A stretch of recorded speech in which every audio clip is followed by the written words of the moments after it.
if you wanted to make $1 million a year, you really only need 1, maybe 2 people if you want to remove yourself. 3 would be a good cushion.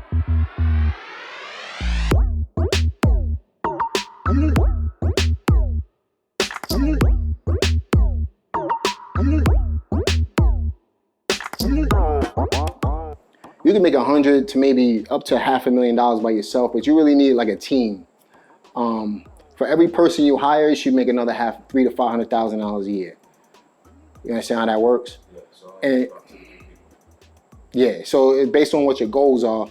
If you wanted to make $1 million a year, you really only need 1, maybe 2 people if you want to remove yourself. 3 would be a good cushion, right? So you got 300,000, 350 each head. What I try to do is I break it up, right? So I try to keep 20% of the profit and dish out 80% back into the business. And when I say 80%, and here's what I mean, right? So you got 20% that goes in your pocket. I take out 30% for taxes, give and take, because you're gonna write stuff off. When you make more money, you're in a higher tax bracket naturally, right? I take out 20% for marketing, right? So where we at? We got 30, 50, 70 right there. I take out 10% for savings, and then the other 20% is gonna go to team and overhead, right? So the more you make, right? So I pay my team a certain amount per hour, then I give them bonuses for every deal that we close, right? So the harder they push, the more money we make collectively as a team, the more money I make, and I'm doing nothing and they doing all the work. 6-figure months, for sure, that's easy, right? But you gotta have a team to be able to do it, right? So get to a point where you're profiting 20% of your business. You should be thinking about it like that from the jump.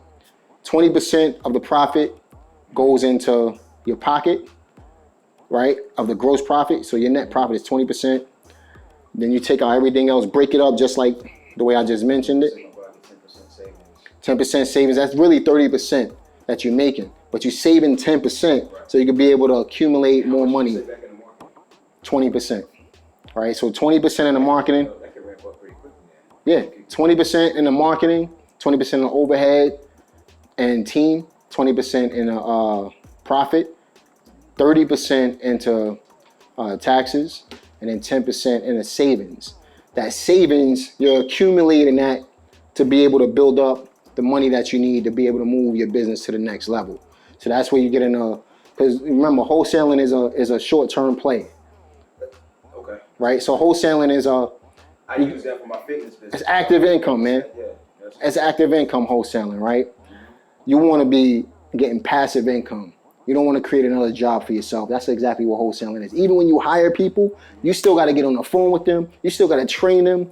You know, people glorify wholesaling, right? Make it seem easier than what it really is. It's easy. I'm sure you made some good money your first year, right? It's easy relative to the amount you're making the first year. It's easy relative to the amount you're making right now. But if you want to keep working and working and working, keep wholesaling. If you want to create some real wealth, you gotta buy and hold, bro. Let the money work for you.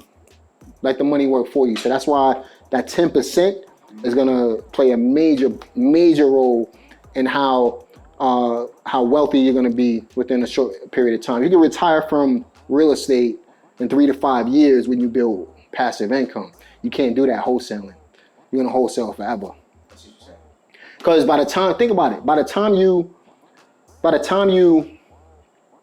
see, I want to be retired by 30. Yeah, and you're 27, you could do it. I was semi-retired by the time I was 30. Here's what semi-retired means. I could decide if I want to get up or not. I started working today I called you at what time? All right, so I was working out this morning, bro. Most people getting up to go to work. It's Monday, right? I can choose what time I want to start working if I want to work. I didn't work all last week. My team took care of everything, right? I was out of state. That's the whole point. So I can choose to do that. With wholesaling, especially when you're doing it by yourself, you don't have a business, right? So all you're doing is you're creating active income, and you actively have to go out and get that income. If you stop today, So the myth is a lot of beginners, since they make like 10K, 15K, They think they rich. They going to Louis Vuitton, right? and they don't. That's what you're saying. That's the problem, man. That's because that's more than what they used to making, and that's when they're like, yo, I'm rich. I went through that. I went through that. I'm kind of on the other phase of that now. I went through that though, like, bro. Man, why is it these deals kind of like solid? Why I keep seems like my money still keeps staying at the same spot? And I'm like, yo, you're getting it now. Yeah. You understand? Right. I told you. You asked me earlier. I told you I made $1 million by the time I was 25. I was broke by the time I was 27. I was over leveraged, spending more money than what I was actually making. Active income, not enough passive income. It wasn't until I started passively investing. See, mine goes to my other business though. That's fine. That's what I think, because that's passive for me now. But I'm like, there you go. But you're investing it. So it's creating, but really your other business is still an active business. Yeah. There's nothing, because you still got to work. I don't have to work in it, but it's still not. Both of them were kind of raising up at the same time, kind of. So yeah, I still have to work. You still got to work, bro. Right. I'm talking about minimizing work, maximizing profit, not having to do nothing, right? So like I got a software, a real estate investing software. I invest into that. Right? I put $80,000 into that within the last year. But it's passively paying me money every single month. It's gonna hit no matter what. You know what I mean? $20,000, $30,000, $40,000 a month. So it's a system. Every time you get paid, you just set some aside. Never live off of the active income. You wanna live off of passive income. So I'm taking the money from wholesaling. This is what I learned. Take the money from the wholesaling, put it in an asset that's gonna generate some more money, and then live off of that money from that asset. I got a good question for you then. What's up? If wholesaling didn't exist, and you started from ground zero, how would you get the capital to start building passive income? Get a job, man. Okay. I never worked for nobody, but I'm gonna hustle my way. I'm gonna sell something. Mm-hmm. You know what I mean? The only reason I'm saying that because wholesaling is probably one of the only ways to get cash strapped very quick. Very quick, but that's not true because you got the internet these days, man. Like you could, I'm teaching my daughters right now. I'm gonna give you an example. I did a video. I took them to Ross. We bought some shoes for $19, turn around and flip it for $55, bro. Which is how much? That's $30-something. $35 profit, right? $36. But here's the deal. You do that enough times. That's what I'm saying though, relative to you keep having to do that versus you do one deal and then you get a stack of cash. Wash cars, clean windows. Right, dude, my point is hustle your way till you got enough cash to be able to get that first one going. You know what I mean? And then from there, that's all she wrote. Exist, you did, buy low, sell high, wash cars. What would be your first benchmark? Whatever's gonna pay me the most money. Okay. And yeah, I'm going after 10 grand. 10 grand, so where you can invest a lot of it back into. That's what I was trying to get at. Yep. Yeah. So the whole point is don't live off of the active income, live off of the passive income. Because guess what? Here's somebody taught me this lesson one day. I'm gonna teach it to you real quick, and then we could wrap it up. But think about it like this, bro. Real estate, I can't believe real estate is even legal. That's right? what I'm saying.